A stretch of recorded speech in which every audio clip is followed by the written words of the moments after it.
I am so glad that you guys are with us this evening. Thank you. We're an hour late because I had to go to DC to talk about politics with my former colleague, Dana Bash. I hope you guys tune in. We'll play a little bit of it later. But let's get to what is going on now, because I think it's really, really important to discuss what the vice president is doing and her mission to become president of the United States. If I can get there we go, to become president of the United States. So, faced with troubling polling that's suggesting that there's a draw and some of the softest support for Democratic nominee among Black men, the vice president is rolling out new efforts to shore up support with a key voting bloc. So let's call it what I call it Black Folks Week, and I can do that because I'm a Black man.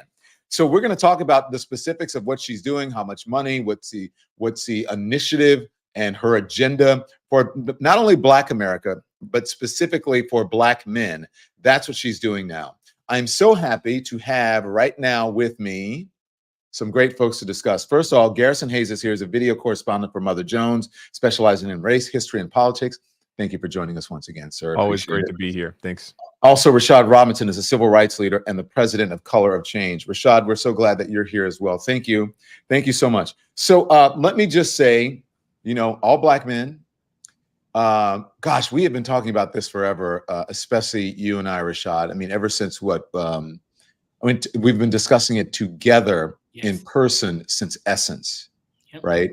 That was over the summer. What was that, June, maybe? July. Yeah. Not long before she became the nominee, right? And then, on to the convention, we saw each other. I saw you, Garrison, as well. We've talked about it here. Okay, so let me just play a soundbite from the town hall that just happened. It's over now with Charlemagne, that aired on all the iHeart, many of the iHeart radio stations. And Charlemagne the God sat down with the vice president and also took questions from a larger audience. Here it is.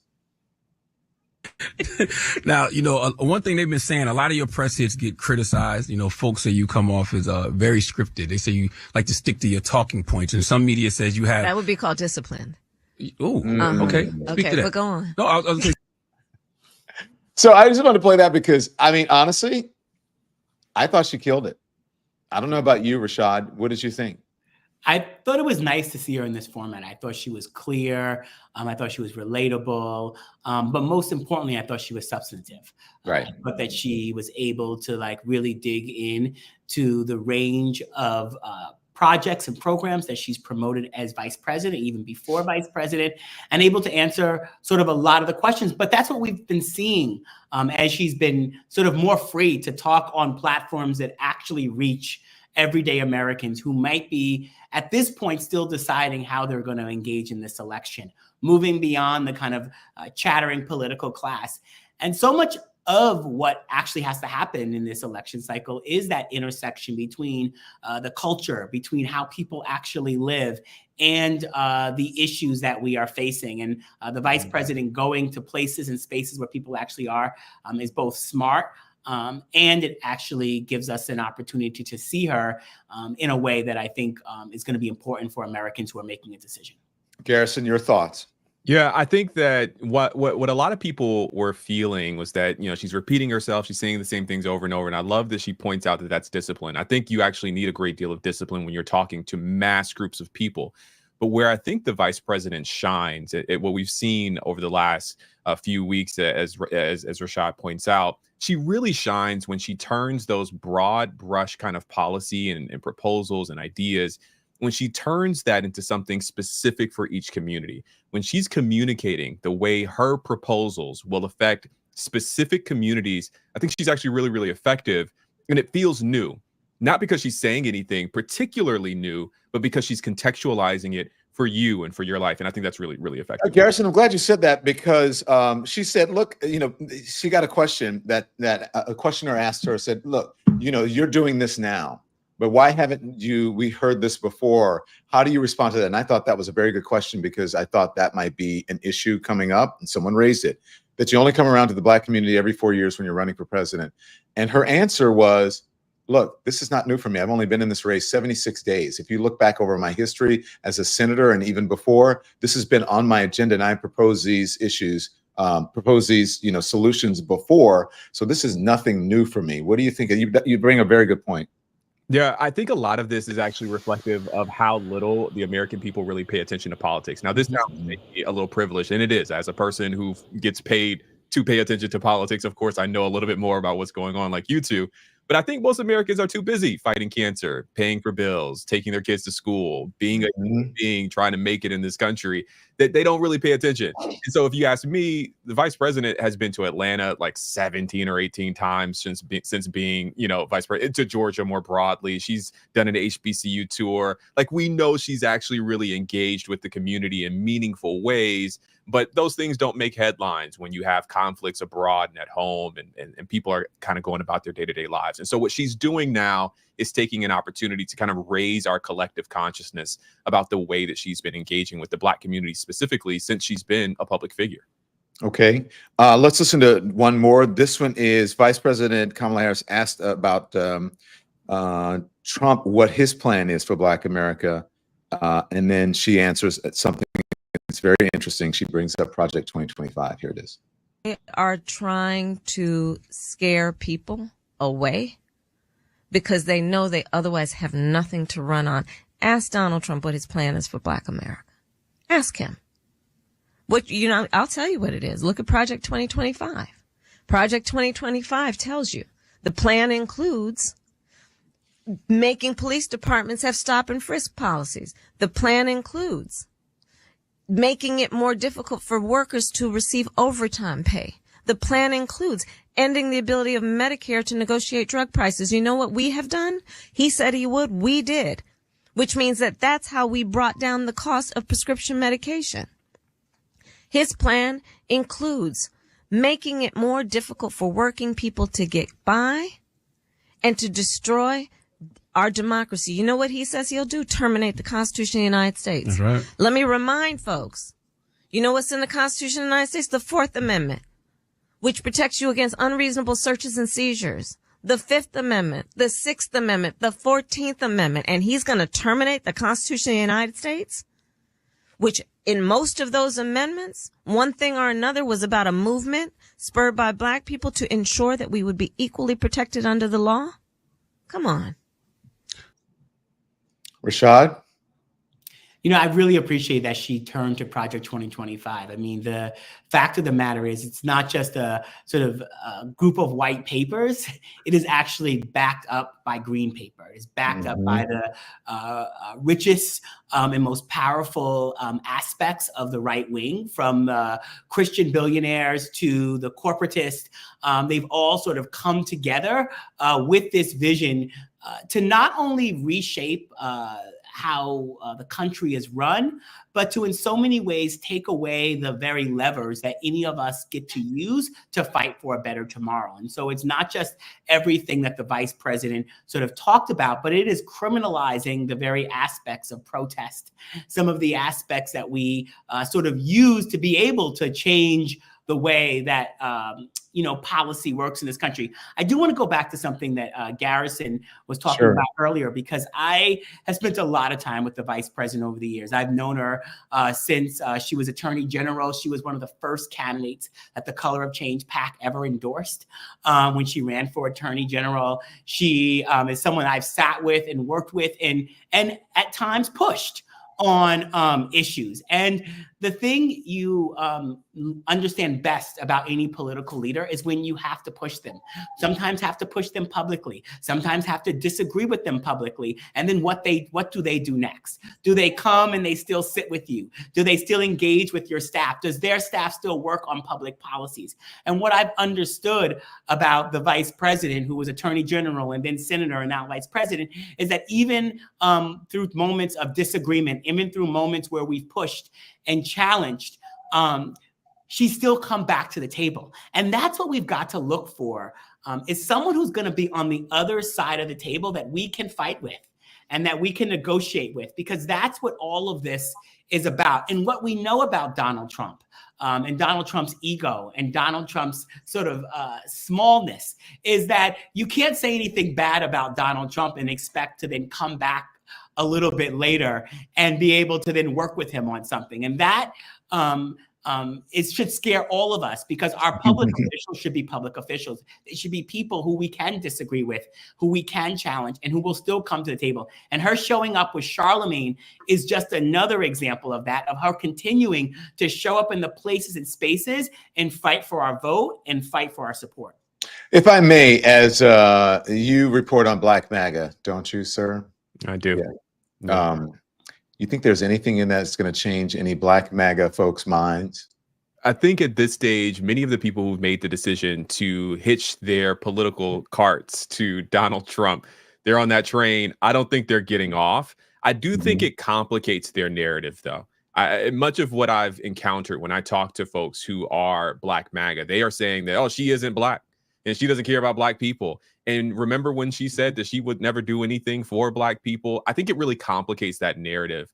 And while they might not jump over and vote for her, I've encountered many people who are Black Maga, who are still honest people, honest everyday Americans just like you or me, and they won't necessarily be able to use the same talking points to discredit her candidacy. Ah, interesting.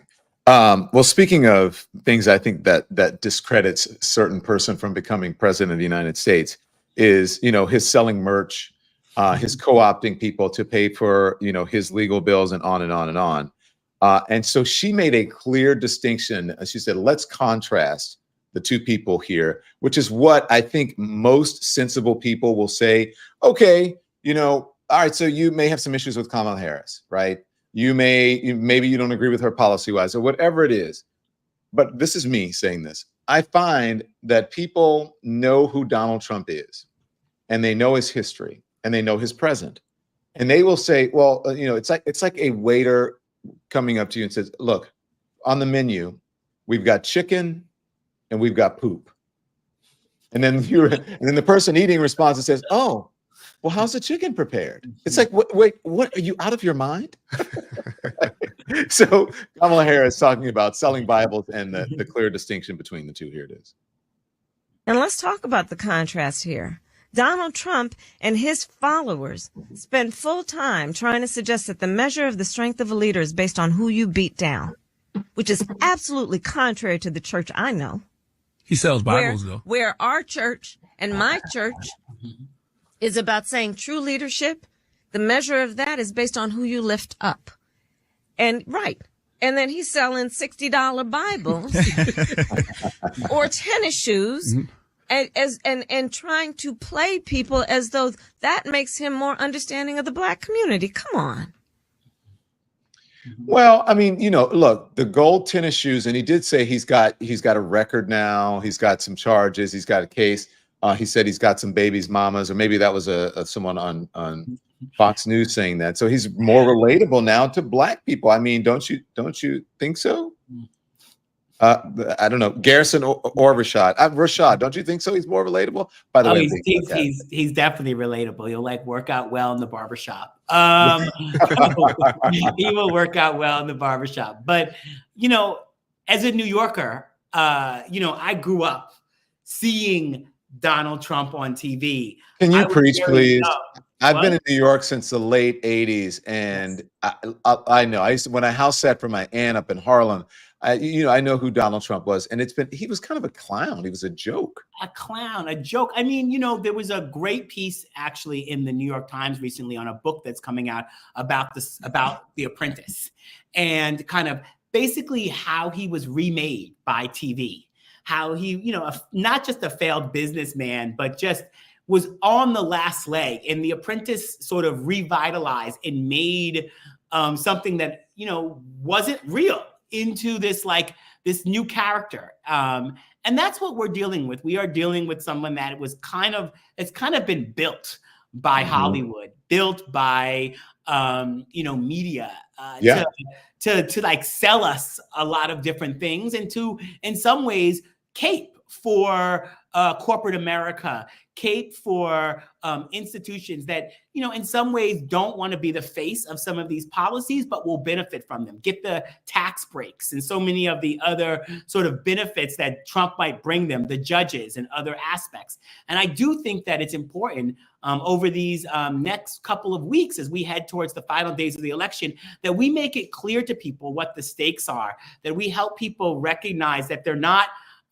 going to magically get checks because those weren't Trump checks to begin with, as you have made it so clear, Don, through your reporting and engagement that has really sort of reached a lot of people.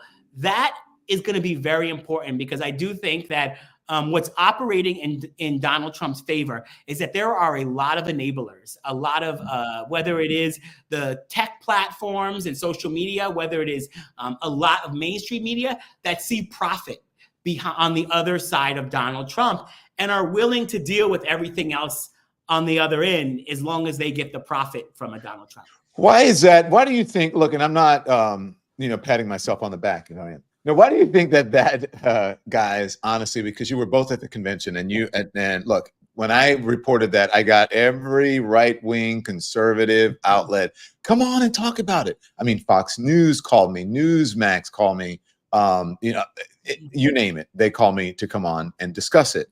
Why do you think that broke through not only to conservative media who were, I think wanted to use it to say, oh, they support our guy, but also sort of mainstream center left media saying, oh my gosh, you're scaring the hell out of me. Why do you think that is, Garrison? Do you think I'm right or wrong about that? You can say, look, your reporting ain't shit, but I'm just wondering. You never find me saying that, okay, to be abundantly clear. I think it's because it kind of corrects a narrative, right? I think there's such a thirst for record-setting things, like set the record straight, please, like correct it, help us to understand what is real and what isn't. And if I were to really do the diagnostic, Don, I think it's because many people have been watching you for a very long time. You're a familiar face, familiar voice, you're trusted. And so you coming out and helping to kind of clarify and bring more information to the fore is just going to connect in a really different way, because you've been with many of us for such a long time. And I'm not just trying to say that to give you your tens, but you deserve it. You've been around and you've helped many of us learn new things. And I think this is just another kind of step in that history. Well, here's what I think too, and I think I've told you guys this before, is that I don't think that those people will necessarily be honest with, focus groups like, like a Frank Luntz. I'm not saying anything disparaging about Frank Luntz. He's a pollster that I know. I'm just saying he's sort of a white guy that people don't know, right? Conservative, or even to a pollster. And so I think they're like, oh man, Don Lemon. Well, man, you really want to know, because I was in their living room for almost every day for 17 years. And so I think that they opened up to me in ways that they wouldn't. And I also worry, Rashad, that some of these people are not being picked up in the polls. Well, I think we're in a really bad state for polling. There's just, we're in a situation where it's unlike anything we've seen. We've already seen the way that Trump, in him and of himself, kind of messes up some of the sort of polling, and we've seen the numbers not always be accurate. Then you add into the mix a Black Indian woman running, and you have all of these different biases at play, all these things that people will or won't say, and versus what they will or won't do once they get into the voting booth. And so I do, as someone whose focus is on turnout right now, I think we do just have to lean in to trying to turn out as many people as possible. And that means engaging folks who are with us, to talk to as many people who are not yet with us, and to engage in tough, hard, and sometimes challenging conversations with people in our networks, because that is going to be the thing. And all the other kind of tricks and games and polling and all of that, at the end of the day, when we get down to whether or not Kamala Harris will be the next president, it will be about, can we outperform in some key areas in this upcoming election? And can we deal with the fact that in some places we will have to outperform the voter suppression, outperform the dirty tricks, outperform the kind of ways in which the election will be, there will be people attempting to steal the election. And so those will be all the things. But I do want to encourage folks who are watching the polling, nervous about the polling, to say the best thing you can do is to like do what you can around turnout. Whatever the thing that you can do, whether it's give money, whether it's knock on doors, whether it's make phone calls, whether it's volunteer, engaging in the effort to get as many people in your networks to turn out and turn out the right way, that will be the thing that will make the difference. I'd raise my hand with the nervousness because I just don't know this time. Last time I predicted Donald Trump would win, but I really believe that what she's doing now is going to help her, and we'll dig into that a little bit more. But I want to play a little later. This is the vice president giving specifics on her plan for Black America. Here it is, talking about home buyers assistance and expanding the child tax credit. We have done the work in the last 4 years of bringing down the cost of prescription medication, whether it be $35 a month for seniors for insulin or $2,000 a year cap on prescription medication. What we have done that has been about putting $17 billion in our HBCUs. I am proud to be the first HBCU vice president of the United States. I intend to be the first HBCU president of the United States. Those resources are about sending them to centers of academic excellence that I know them to be. The work that I continue to do is about increasing access to capital for our small businesses. It is about increasing the opportunity for home ownership, knowing that Black people are 40% less likely to be homeowners in America. We have a history of legal and procedural obstacles to that home ownership, starting with the fact nobody got 40 acres and a mule, to redlining, to issues that this Detroit area and people around the country know to be real.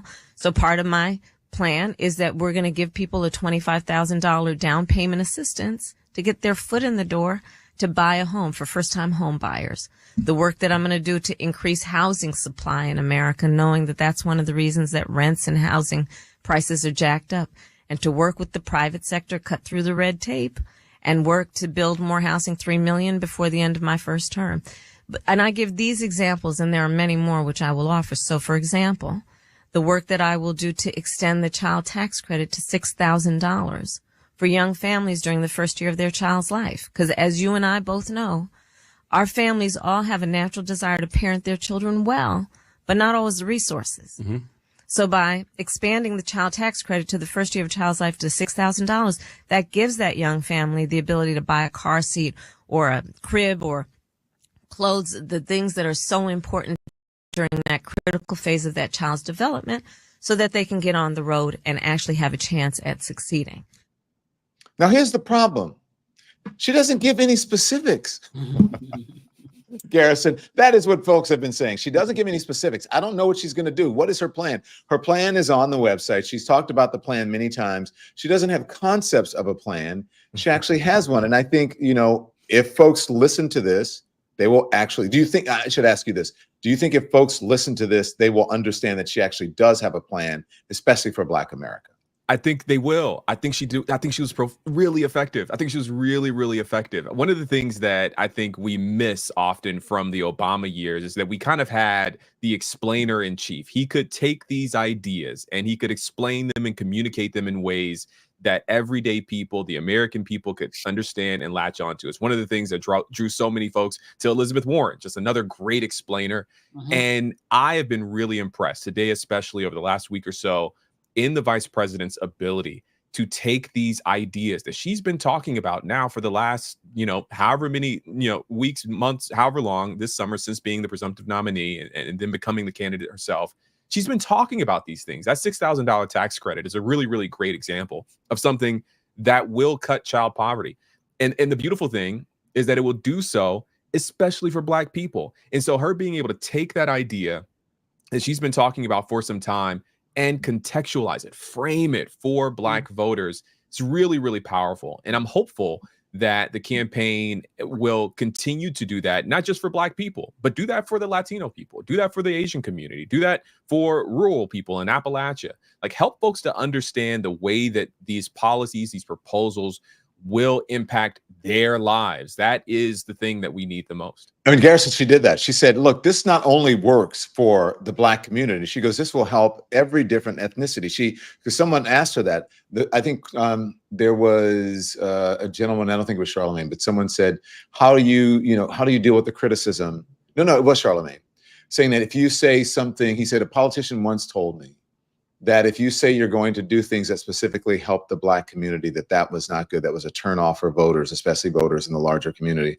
And she said, I don't know if I believe that. She goes, what I am doing for the Black community, this I'm also doing for everyone else. Everyone else will have access to this. And we all know, even though I don't have kids, I have family members and I know people who have kids, childcare is really effing expensive, Rashad. And if whatever amount of money that you can get to help, I heard someone on a call the other day saying, my kid's birthday is, I can't afford, to have as big of birthdays and we can't do this because whatever. But any amount of relief that you get, shouldn't one welcome that? Well, I remember when the child tax credit was in place before the Republicans, really blocked it from being able to be extended. And in so many ways, that was it made a huge game-changing impact on people's lives and helped people get out the pandemic in a way that was really meaningful. And so extending that and re-engaging that and strengthening that will be serious. There's also the Inflation Reduction Act, right? Where you have money that is going directly into communities that will create jobs.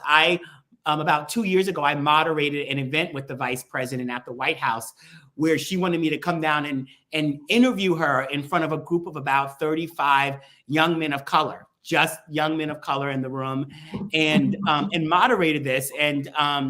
And really the discussion was focused on the jobs that would come out of the Inflation Reduction Act that would be targeted towards these young men. Jobs for college educated folks and jobs that were not for college educated, union jobs. And there was like a number of questions from young men who were, in unions, working in Baltimore, coming out of college, studying on sort of with STEM centered education. And really what she did was she was sort of talking about this, but she related it back to her years in the Senate, legislation that she had introduced around green buses for schools and kind of both the double bottom line benefit of creating jobs and creating a cleaner environment in our communities. This has been work that I've watched the vice president do for a number of years. It's why, we are so passionate about working and fighting for it, and also fighting back against the mis and disinformation, because so much of it is fueled by folks who are against the policies that would disrupt the tax breaks for the wealthiest, that would disrupt the sort of who gets to naturally be winners and losers. Don, next year, the Trump tax cuts for the billionaires will expire. And whoever is in the White House will get to determine the path forward. Hold on one second. That's what people don't understand when they're complaining. Taxes are too high. These are we're under the Trump tax plan until 2025. Sorry, Rashad, go on. And this will expire. And there will be a lot of fights about what happens next. And even in this administration, through the IRA, we've been able to work with the administration to be able to make sure there's something called direct file, where folks can directly file with the IRS to actually get benefits directly to them. And now that's being expanded to most of the country, where folks will be able to directly access those benefits. But being able to eliminate those tax breaks will have a huge impact on sort of where our money goes, how our money is spent, because it is our money, and who actually benefits. Right now, in so many ways, Black people and Black communities are subsidizing the lives of wealthy corporations and others who are not paying their fair share. And that has to shift. And the question to all of us is, who do you trust on the other side of the table when those decisions come up? Do you trust Donald Trump to have your back, in the face of billionaires? Or do you trust Kamala Harris? And I think that these this question should be so easy for folks. And the more and more we put it to folks in really clear ways, I think the better we will be, and hopefully the better answers we'll get from folks. I just sent out in the chat. Sorry about that, guys, because I'm looking for notes from my producers, and I'm also looking at the chat to give you questions. There was someone in the chat who said if she was a man, she'd be 10 points ahead. Keep that in mind. I want you to hold that thought, because I'm going to talk to you about polling in just a second. But let me just play a couple more sound bites, right? And then we're going to talk about the polling and why isn't she 10 points ahead? Okay, so this is the vice president talking about he's not going to like this. Garrison, Black Maga's not going to like it either. She said Trump is weak. He's not strong. And she was very emphatic about it. Here it is. And again, you know, here's Charlemagne. One of the things that I think is really ironic, but at play. Donald Trump, through his way of trying to name call and demean and divide, tries to project as though those things are a sign of strength, when in fact the man is really quite weak. He's weak. It's a sign of weakness that you want to please dictators and seek their flattery and favor. It's a sign of weakness that you would demean America's military and America's service members.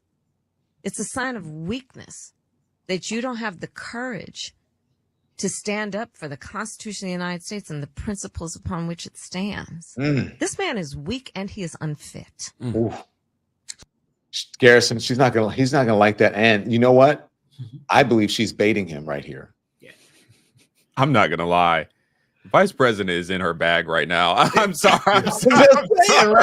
I'm sorry. That was insane. I mean, the sharpness of the critique, the ability to direct it toward things that he just can't help but continue to just, you know, pour over Orban and pour over Putin and over, you know, these strongmen leaders.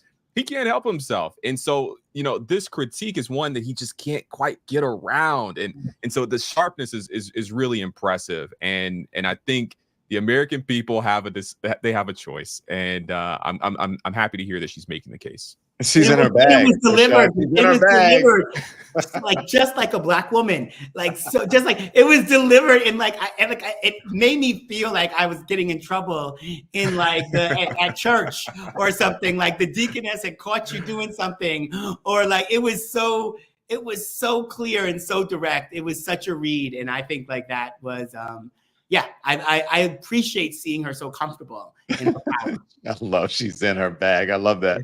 Also, look, what did we last mention?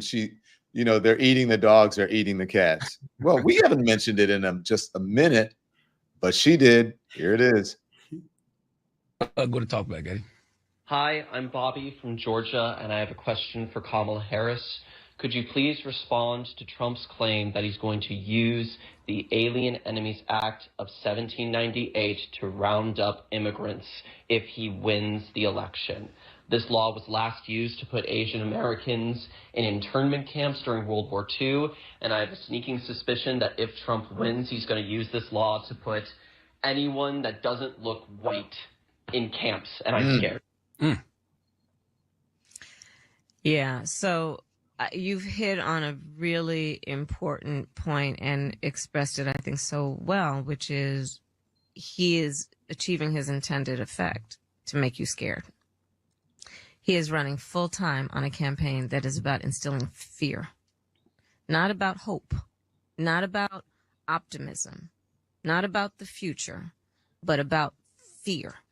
And so this is yet another example. Look what he did in saying that those legal immigrants in Springfield, Ohio, were eating their pets. And by the way, the hypocrisy of it abounds, because on the issue of immigration, let's be clear, some of the most conservative members of the United States Congress, working with others, came up with a border security bill, which was the strongest, toughest border security bill in a long, long time. It would have put 1,500 more border agents at the border. It would have reduced the flow of fentanyl into our country, which is killing people all over our country of every race and background. It would have allowed us to do more work on prosecuting transnational criminal organizations, which I have done in my career. Trump got word that that bill was afoot, knew it would fix the problem, and told his buddies in Congress to kill the bill. And you know why? Because he would prefer to run on a problem instead of fixing a problem. And he's running his campaign in a way that he does these rallies where people, by the way, walk out, and does these rallies to try and instill fear around an issue where he actually could be part of a solution, but he chose not to because he prefers to run on a problem instead of fix a problem. And we got to call it out and see it for what it is. But doesn't the Garrison, two things. They're eating the dogs, eating the cats, and she said that people walk out of his rallies. I don't know if he's going to accept the invitation to do another debate. He probably won't, but he should. You think so? He should. He absolutely should. Why do you say that? I think it's in large part because of the effectiveness of these critiques. I've said it before, but I think that she is really landing these critiques in a community that this is another thought. I'm gonna diverge just a bit here, Don. I actually think that part of what I am really kind of like keying in here is that she is maybe at her best when she is talking with Black people in mind.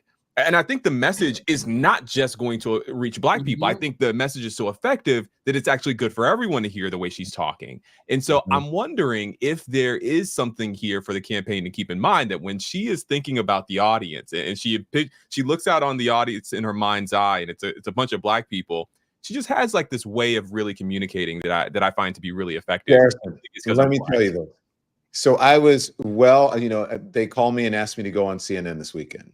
And they said, what do you think about how Kamala Harris is running the campaign? This was the pre-interview. And I said, look, I don't know if people are going to want to hear this, but they are at this point, this is before they announce all the stuff, right? All the things. And I said, they're running her campaign as if she is a white woman trying to appeal to Black voters, when she's actually a Black woman that understands the nuances of Black people, and they should just unleash her and let her be her and talk to the people she knows. She knows the Black community. She went to an HBCU. It's obvious she's Black, and so I feel like maybe now they're getting it. They got it. Like, let her run as a Black woman who knows the Black community, who's trying to reach out to all communities and help her own community. Am I wrong with that? No, you're not. This has actually been one of my biggest critiques of the campaign, and I've shared it with the campaign directly, and I've shared it elsewhere, is that in the changeover from Biden to Harris, they didn't change some of the underlying strategic principles that they were moving. And so they had a strategy, right? They had a blue wall strategy with Biden that included older white voters in Michigan, Pennsylvania, and Wisconsin, right? They had a strategy of the type of vendors they were going to put payments into and develop. They had a strategy about the groups that would be the key groups they would partner with. And you've seen a lot of reporting over the last several weeks around how they haven't put money and resources into Black and Latino and API vendors and organizations, and people have really raised this, but it was part of a larger strategic failure that they changed the candidate at the top, but didn't change anything else about the show. It's like, when they decide to create an all-Black cast to a show that we all know, they don't change anything about the show except for the fact that the cast is now Black, and stuff starts to not really make sense at a certain part in the show. And that's exactly what we're dealing with. And the more you see Vice President Harris on her own, as you all were just expressing, speaking for herself without the rest of the campaign, you see how effective it would be to actually lean in to who she is as a candidate, her attributes, the fact that she's going to actually be able to reach into audiences in states, into places, and perhaps bring people into this campaign, and may have some places where she doesn't perform as well as Joe Biden, but has a lot of places where she'll perform better. And I do think that while we only have several more weeks left in this election cycle, it's going to be important to really lean into who Kamala Harris is, and helping Kamala Harris win this presidency on her own terms. Okay, let's talk about these pesky polls, okay? Mm-hmm. Let's see, which one do I want to put up? Let's put up the Nate Silver poll. The Nate Silver poll is the latest. It's the aggregate update, and it has it at 50-50. Okay. Oh my gosh, look at that. And I think that's it. Like, I think if there's another poll, put it up, but I believe that's it. So if this is indeed the case, like listening today, and Garrison saying she's in her bag, and you and I are saying finally they're letting her be who she is. Perhaps maybe that's why she's not 10 points ahead. I'm shocked considering who the other person is in this race.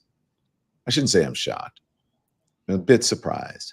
I know that we live in a misogynist society, right? In a sexist society. And no matter all these people saying, oh, there's nothing to do with sexism. Yes, it does. Stop lying. You're lying. You just don't think a woman can run, or you're not even aware of your sexism. And you know how I know it's true? Because you will excuse everything and rationalize everything that Donald Trump does. But Kamala Harris will say one thing that you disagree with, and you will hold her, like you want to give her the death penalty for it. What is that? You don't have the same standards for the man and the woman. That's sexism. That's misogyny. Why is she not 10 points ahead, Garrison? I was in an Uber earlier today, and I struck up a conversation with the driver. It was said it. A woman can't run. It was an older white woman, and politics came up because that's what's on everyone's mind. Oh, Lord.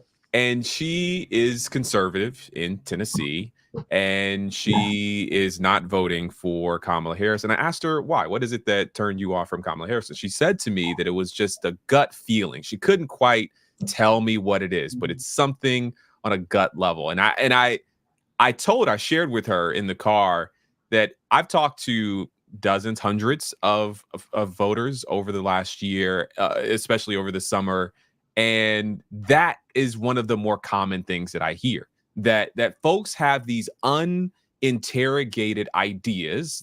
I just get a bad feeling, or I just don't trust her, or I just don't want to. And they've never taken the time to really examine what is that thing underneath it all.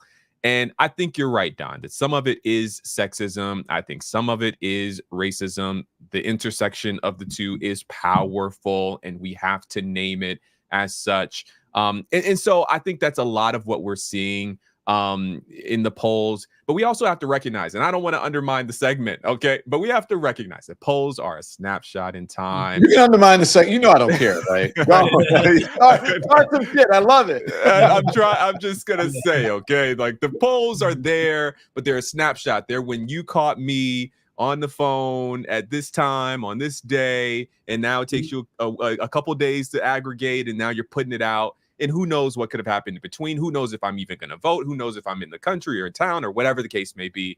And so we have to make sure we're keeping an eye on the polls, sure, and it's helpful for the discourse and for the dialogue. We also have to recognize that polls don't vote, people vote. And I think Rashad's been kind of pushing this point very, very well, that the best thing you can do beyond looking at the polls is actually going out to vote and getting your friends to do the same. And I think that's how we kind of alleviate a little bit of the anxiety that many people are feeling when they look and see 50-50 in the polling. Rashad, I heard this in 2016 from, I can't tell you, countless men, especially, from all men, men of color, white men, and whatever. I don't think a woman can run the country, right? They're too emotional. Yeah. And Donald Trump seems to be the most emotional, hurt, sad, angry, oppressed. Like he's always going through it.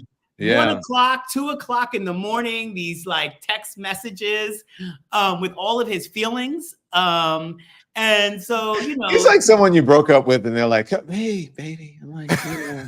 Yes. I mean, someone that you broke up with and you probably should have had some sort of like paperwork done to protect you from them coming back around, because they just won't go away. So yeah, no, I mean, he is exactly oftentimes exactly what he's accusing other people of. And that's the kind of thing about Donald Trump. And, I too heard it about Hillary Clinton. I just don't, there's just something about her. I just don't, there's just, I get a bad feeling about her. And, we live in a democracy where everyone gets a vote. And no matter how informed or uninformed, and part of the work for journalists like you all, for advocates and activists like me, is that we have to help people make sense of what's in front of them and help people engage and get the information and lean into the fact that there will be a lot of uninformed people who are operating off of feelings in this cycle, and we have to bring them along and hopefully get them the right level of information and hopefully make people feel comfortable and informed enough to make the right decision.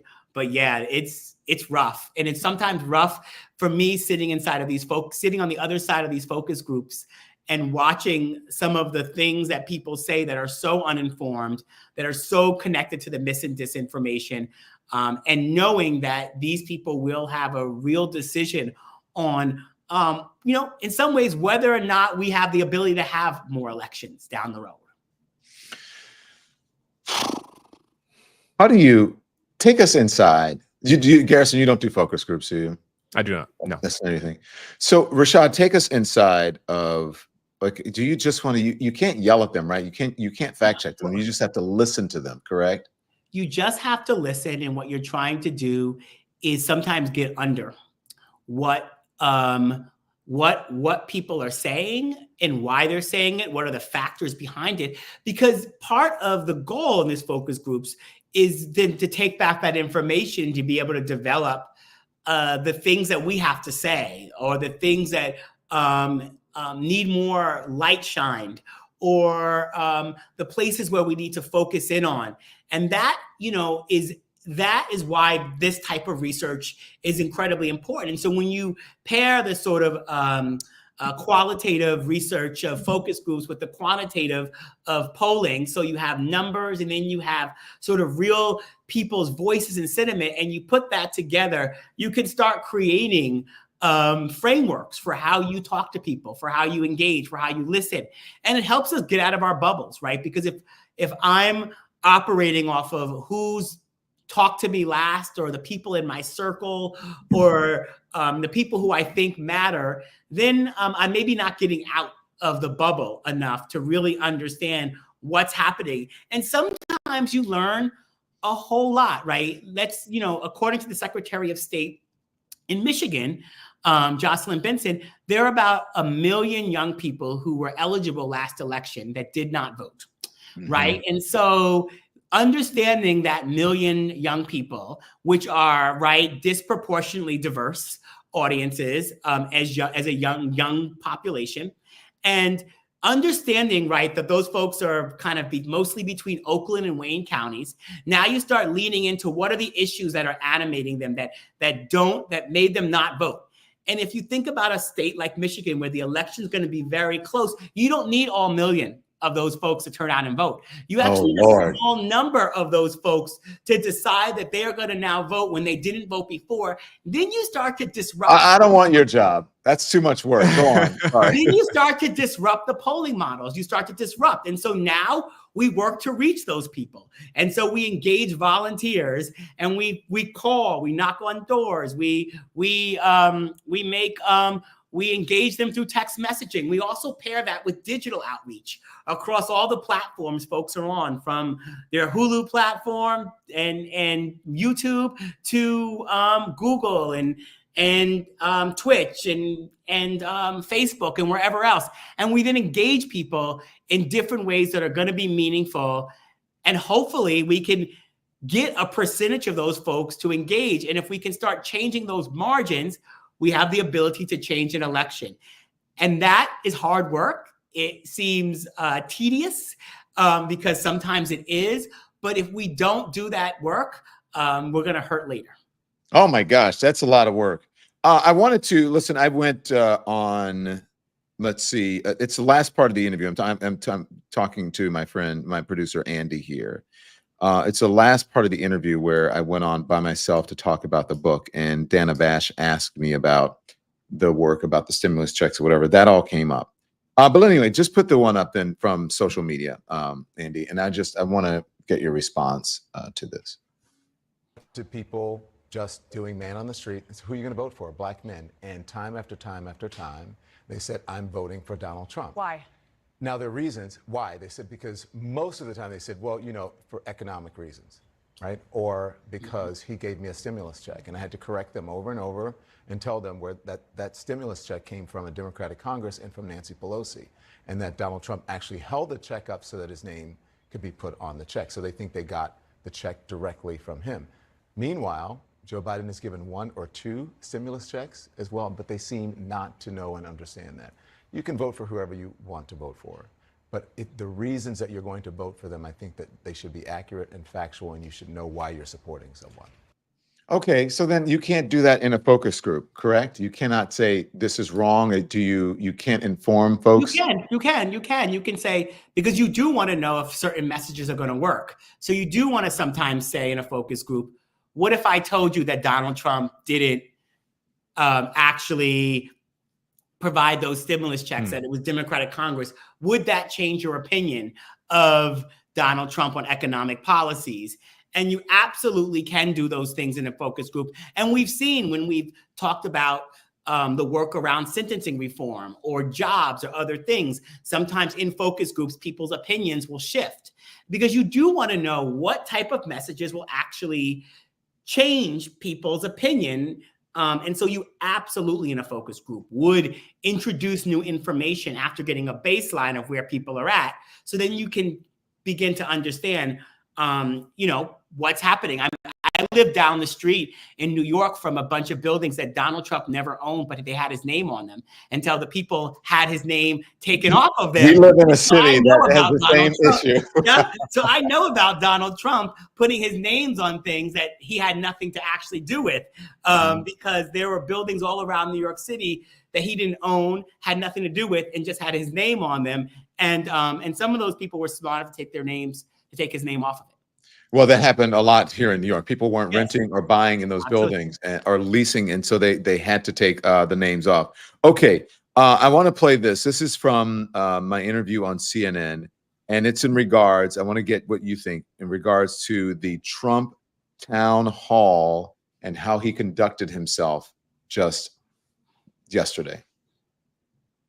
43 seconds. That went on for 38 minutes. Kamala Harris's response? Hope he's okay.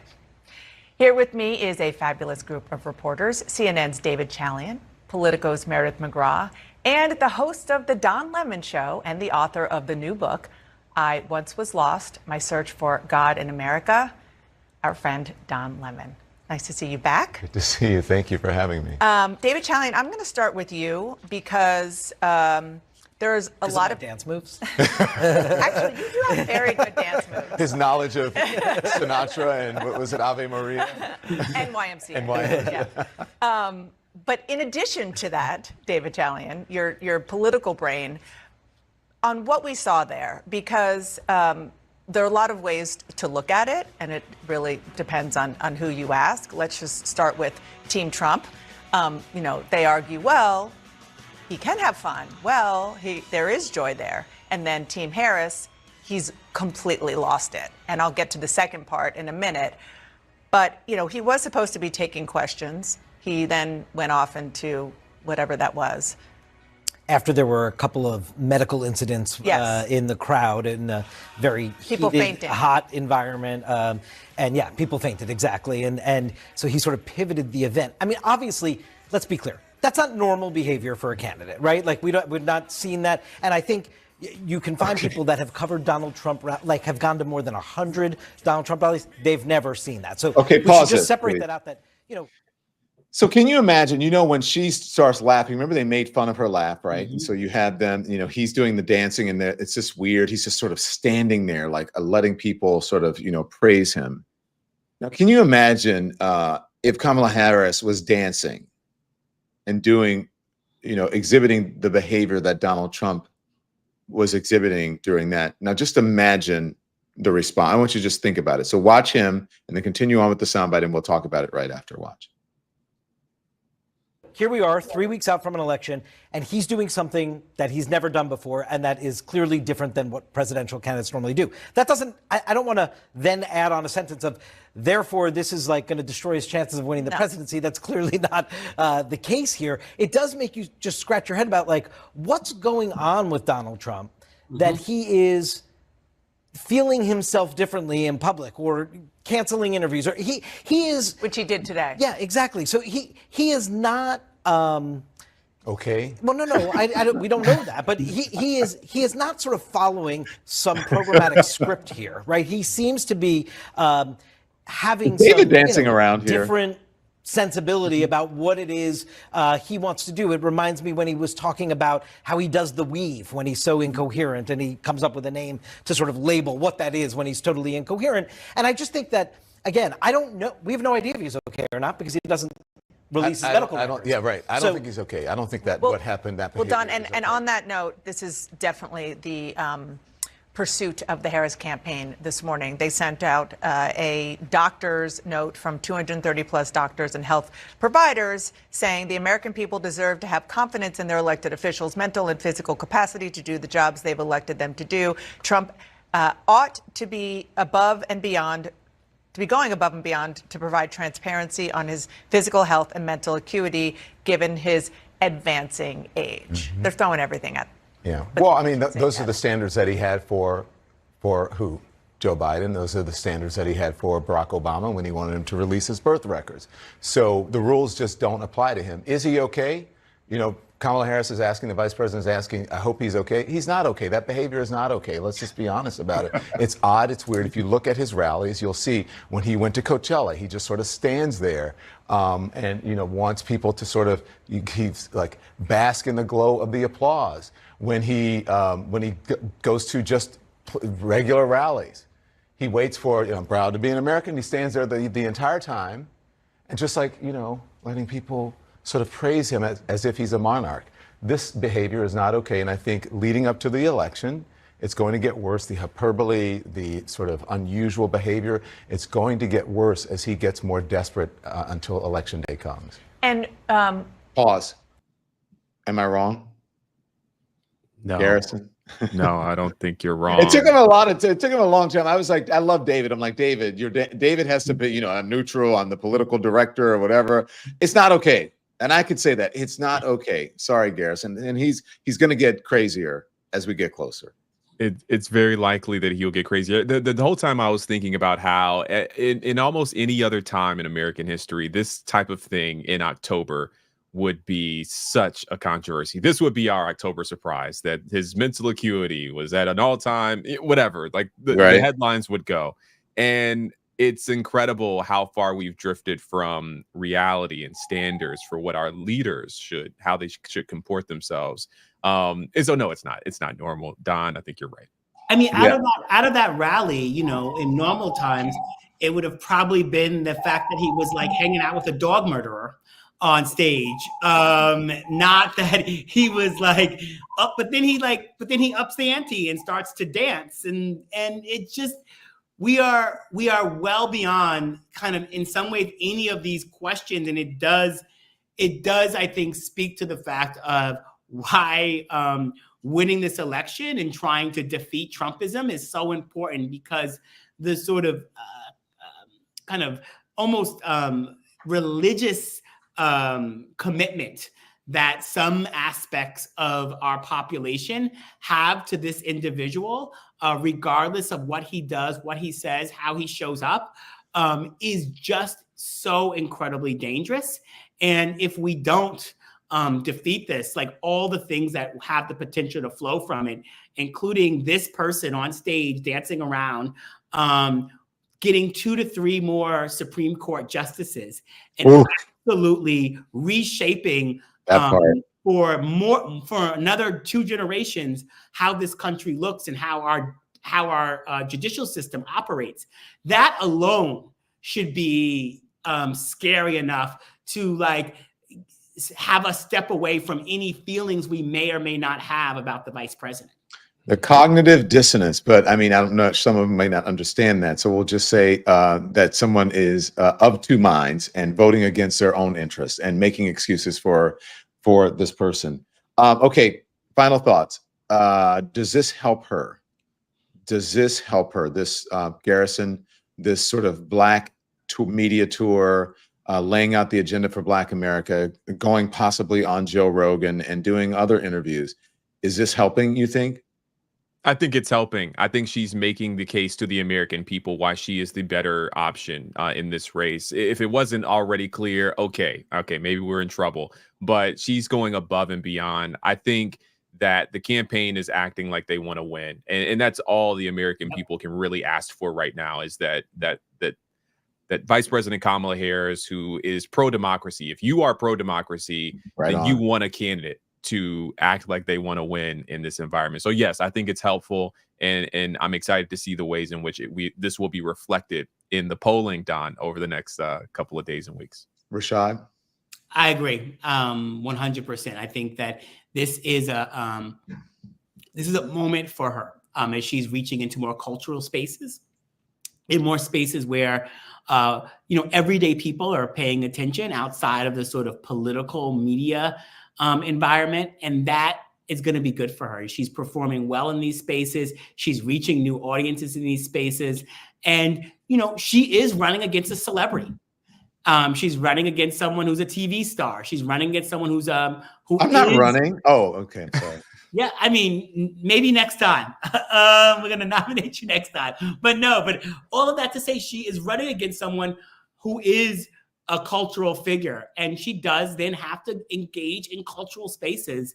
And I think that her taking this on and engaging and being and performing in the way that she's performing right now can only have benefits. Thank you, gents. Garrison, you need a radio show. You have a great voice. Oh, I mean, you have a face for television, but you have a great voice. You should do. I'll take both of those. I'll take both of those compliments. Show. Yeah, and I mean, look, you don't get any better looking than Rashad Robinson. I mean, look at that. I didn't even want to be on screen with him. Jesus. Okay, thank you, gentlemen. I appreciate it. I'll see you soon. Let's put the band back together someday soon. Thanks. Anytime. Appreciate it. Right, okay, so hey, subscribers, what's going on with you guys? So we had these two gentlemen on to talk about what's happening, and now they're leaving us, and I just want to talk to you. I asked the same thing. I'll ask you the same thing I asked them. Do you think it makes a difference? Do you think finally, like, maybe they're running the campaign in a way that they should be now? Is it good for her to be going on and doing, other things besides just like your standard sort of cable news? Moesha Freeman, I am not Mose Free. I am not flirting. I am married and happily. So I do think he has a really great voice, and I think that Rashad is a good-looking dude. I'm comfortable enough with my manhood to say that. So, do you think it's good? Do you think she should go on Joe Rogan? What do you think? Does this help put her over the finish line? What do you think? Let me know. Let's see. This was a great conversation, and much says Cindy O. Sin O. Let's see. I hope it makes a difference. I like seeing her, says Velma. Remember, she's going on Fox tomorrow, says Camille. Yeah, great. Definitely think it makes a difference, says Maureen Marfell. Fox and Rogan, no, says Jody. Wow. Well, Jody, she's doing it, I believe. I believe the Rogan thing is not quite 100%. Don is reading all the comments. I am reading the comments, Jody, and I am. They're going by a little fast. So, yeah. Don, Queen Sugar says, Don, he is nice looking, LOL. Yes to Rogan, says NKN 1120 Yes to Rogan. So go speak to the people. I agree. Go speak to the people. And I'm so glad we had such engagement today, and we've had such engagement all week. Continue that. Make sure you hit the thumbs up. We really appreciate it. And look where we are, guys. We're almost at 260K. So make sure you subscribe. If you're in these chats, if you're on this show, subscribe. We have great content. And yeah, and for those of you who are just tuning in for the first time, I usually don't have this, but I had an ingrown hair and I tried to get it out. I know that sounds gross, but that's exactly what happened. So thanks for watching, everyone. I will see you tomorrow morning at 10 a.m. Make sure you tune in for a Hot Topic show. We are going to talk about, we got some stuff to talk about with Diddy. We have some also some interesting information about the former president and some of his antics at an economic forum in Chicago that we want to discuss. So we'll have some great hot topics. And then some of the other interviews that the vice president is doing. We'll have much more. You're going to hear much more about her interviews, about this interview that she did with Charlemagne, this town hall. Okay? So I really appreciate it. I love that you're helping us grow this community. Hit the thumbs up. subscribe, and tell your friends. All right? I'll talk to you soon. See you at 10 a.m. for our Hot Topic show live tomorrow. Bye, Eastern time. See ya. Thanks for watching, everyone. Make sure you hit the like button. It helps us with the algorithm. And also, we'd love for you to become a subscriber. So hit that button, too. We're live every day at 10 a.m. Eastern time and 5 p.m. Eastern, so there's plenty of content for you to check out.